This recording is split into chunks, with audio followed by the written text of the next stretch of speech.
Assalamualaikum warahmatullahi wabarakatuh. Halo anak-anak semua. Hari ini kita akan belajar tema 4, subtema 3, pembelajaran ketiga dengan muatan bahasa Indonesia, PPKN, dan IPS. Sudah siap untuk belajar hari ini? Kalau sudah siap, mari kita mulai belajarnya. Lihat di hadapan kalian, Dayu membacakan sebuah pantun untuk teman-temannya. Jalan-jalan ke dekat pohon, tempat indah hijau rumput, pada Tuhan kita memohon sesuai ajaran yang kita anut. Nah, dalam membuat pantun, kamu harus memperhatikan sajak dalam pantun, ya. Selain itu, di dalam pantun juga harus terdapat amanat atau pesan dan nasihat yang ingin disampaikan kepada pembaca pantun tersebut. Coba perhatikan contoh pantun berikut ini. Siang-siang makan buah dondong. Rasa takut melihat besarnya ular. Mari kita melakukan gotong royong agar pekerjaan cepat kelar. Nah, di sini sajaknya adalah dilihat ini belakangnya G, ini baris ketiga juga G. Kemudian baris kedua belakangnya R, baris keempat juga belakangnya R. Jadi sajaknya AB, AB. Kemudian dilihat di sini amanatnya apa dalam pantun tersebut. Nah, amanat dalam pantun tersebut adalah dengan gotong royong, maka pekerjaan akan cepat selesai. Jadi diingat ya, diperhatikan sajaknya, diperhatikan juga amanat dalam pantun tersebut.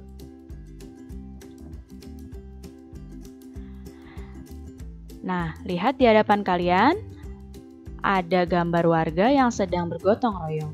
Apakah di tempat tinggalmu pernah melakukan kegiatan seperti gambar ini? Wah, bagus sekali jika di daerahmu masih melakukan seperti kegiatan pada gambar.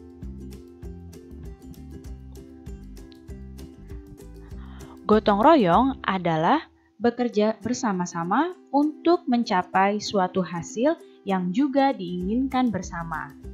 Nah, gotong royong itu termasuk salah satu bentuk tanggung jawab masyarakat. Melalui gotong royong, pekerjaan akan lebih cepat terselesaikan. Coba dilihat pada gambar. Bayangkan jika membersihkan seperti ini hanya dilakukan oleh sedikit orang atau 1-2 orang. Pasti akan lama selesainya. Dengan bergotong royong, pekerjaan membersihkan lingkungan, merawat lingkungan, itu akan lebih cepat diselesaikan. Apa saja unsur-unsur di dalam gotong royong? Nah, unsur yang pertama adalah dalam gotong royong ini kegiatan dilakukan dengan cara bekerja sama. Kemudian, unsur yang berikutnya, semua peserta gotong royong ikut serta sesuai dengan kemampuannya masing-masing. Gotong royong juga dilakukan secara sukarela. Jadi, tidak ada paksaan ya dalam melakukan gotong royong. Dilakukan secara sukarela. Dan gotong royong ini juga bermanfaat bagi kepentingan bersama, bermanfaat bagi seluruh warga. Jadi, ini adalah unsur-unsur dalam gotong royong. Gotong royong itu adalah budaya bangsa Indonesia yang harus kita lestarikan. Karena dengan gotong royong dapat mempererat persatuan dan kesatuan. Apa saja manfaat gotong royong? Nah, gotong royong ini tentu saja banyak manfaatnya. Yang pertama, dengan gotong royong dapat membuat pekerjaan jadi lebih cepat selesainya. Manfaat yang selanjutnya, dengan gotong royong, pekerjaan yang sulit akan lebih mudah diselesaikan karena tadi gotong royong ini dilakukan bersama-sama. Kemudian, gotong royong dapat memperkuat rasa persatuan dan kesatuan antar warga, sehingga masyarakat bisa menjadi lebih rukun. Dengan gotong royong juga manfaatnya dapat memupuk solidaritas dan hubungan yang harmonis antar warga masyarakat. Dan juga dalam gotong royong bermanfaat untuk menumbuhkan sikap tolong-menolong dan juga kekeluargaan antar warga. Nah, bagus sekali kan manfaat gotong royong dalam kehidupan sehari-hari? Nah, sebagai warga, kita hendaknya mendahulukan kepentingan bersama. Setiap individu pun sebaiknya memperhatikan hal-hal yang menjadi tanggung jawabnya agar tercipta lingkungan kehidupan yang harmonis, masyarakat yang tentram. Jadi, setiap individu harus memperhatikan hal-hal yang menjadi tanggung jawabnya. Apa saja jenis-jenis tanggung jawab warga masyarakat? Berikut ini adalah jenis-jenis tanggung jawab warga masyarakat. Yang pertama, tanggung jawabnya adalah memelihara ketertiban dan keamanan hidup bermasyarakat. Ya, jadi memelihara ketertiban dan keamanan adalah tanggung jawab warga masyarakat. Kemudian, tanggung jawab selanjutnya menjaga dan memelihara rasa persatuan dan kesatuan. Berikutnya, tanggung jawabnya adalah meningkatkan rasa solidaritas sosial antar anggota masyarakat. Dan juga tanggung jawab di masyarakat adalah menghapuskan bentuk-bentuk tindakan diskriminasi.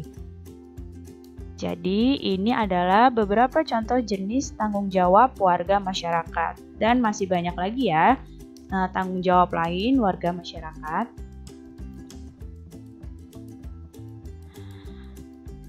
Setiap manusia membutuhkan orang lain dalam hidupnya. Nah, kamu pun pasti membutuhkan teman dan membutuhkan orang lain dalam hidupmu, bukan? Hal ini memunculkan yang bernama interaksi sosial. Interaksi sosial merupakan dasar bagi semua aktivitas manusia yang berhubungan dengan orang lain. Interaksi terjadi karena adanya kepentingan pemenuhan kebutuhan masyarakat. Jadi, karena masyarakat butuh untuk memenuhi kebutuhan hidupnya, maka terjadilah yang namanya interaksi sosial. Apa saja faktor-faktor yang mendorong manusia melakukan interaksi sosial? Yang pertama adalah faktor ekonomi. Maksudnya di sini, manusia itu kan membutuhkan sandang, pangan, dan papan. Sandang itu adalah makanan, sandang itu adalah pakaian yang kita gunakan, pangan adalah makanan yang kita makan, dan papan adalah tempat tinggal kita. Nah, manusia itu membutuhkan itu. Nah, interaksi ekonomi ini terjadi karena adanya kepentingan pemenuhan kebutuhan ini, sandang, pangan, dan papan oleh masyarakat. Jadi, terjadilah interaksi sosial dengan faktor ekonomi. Kemudian ada interaksi sosial faktor politik. Di sini contoh interaksi sosial di bidang politik adalah interaksi yang dilakukan partai-partai politik menjelang pemilu. Kemudian faktor interaksi sosial selanjutnya adalah faktor sosial dan budaya.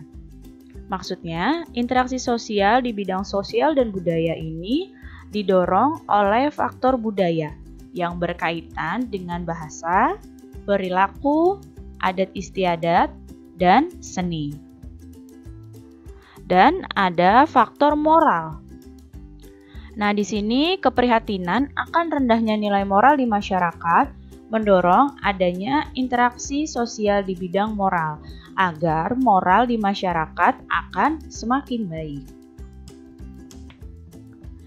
Baik anak-anak, cukup sekian ya penjelasan Ibu kali ini. Mudah-mudahan kalian paham dan mengerti. Terima kasih anak-anak semua. Sampai jumpa lagi. Wassalamualaikum warahmatullahi wabarakatuh.